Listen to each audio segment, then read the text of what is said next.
بسم اللہ الرحمن الرحیم۔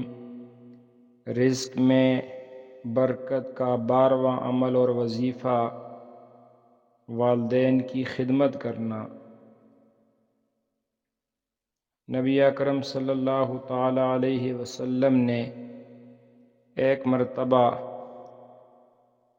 صحابہ کو ارشاد فرمایا کہ یمن کے علاقے قرن میں ایک شخص رہنے والا ہے جس کا نام اویس ہے۔ اس کے جسم پر برس کے داغ تھے۔ اس نے اپنے رب سے دعا کی، اس کے سارے داغ ختم ہو گئے۔ 1 درہم کے برابر داغ اس کے جسم پر باقی ہے، اور وہ اپنی ماں کا بہت زیادہ خدمت گزار ہے۔ تو صحابہ کو فرمایا، خصوصاً حضرت عمر رضی اللہ عنہ کو فرمایا کہ جب وہ یہاں پر آئے گا تو اے عمر، اویس سے تم اپنے لیے دعا کروانا۔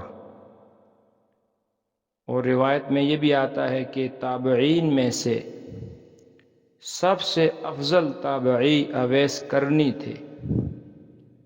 تابعی اس شخص کو کہتے ہیں جس نے ایمان کی حالت میں صحابی کو دیکھا ہو، اس کی زندگی بھی ایمان پر گزری ہو اور موت بھی ایمان پر آئی ہو۔ تو فرماتے ہیں کہ تابعین میں سے سب سے افضل تابعی اویس کرنی تھے۔ چنانچہ جب یہ حج کرنے کے لیے آئے تو حضرت عمر رضی اللہ عنہ نے ان سے درخواست کی کہ اے اویس، آپ ہمارے لیے دعا کرو۔ وہ کہنے لگے، حضرت آپ صحابی ہیں، میں تابعی ہوں، تو آپ تو اتنے اونچے مرتبے پر ہیں، میں کیسے آپ کے حق میں دعا کروں، آپ کے لیے دعا کروں؟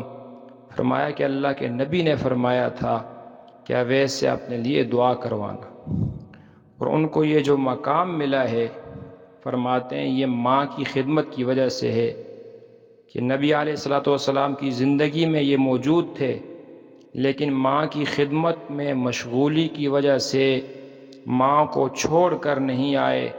نبی علیہ الصلوۃ والسلام کی زیارت بھی نہیں کر سکے، آپ کی زیارت کو بھی قربان کیا ماں کی خدمت کی وجہ سے۔ اللہ نے اتنا بڑا ان کو مقام نصیب فرمایا۔ اللہ ہمیں بھی عمل کی توفیق دے۔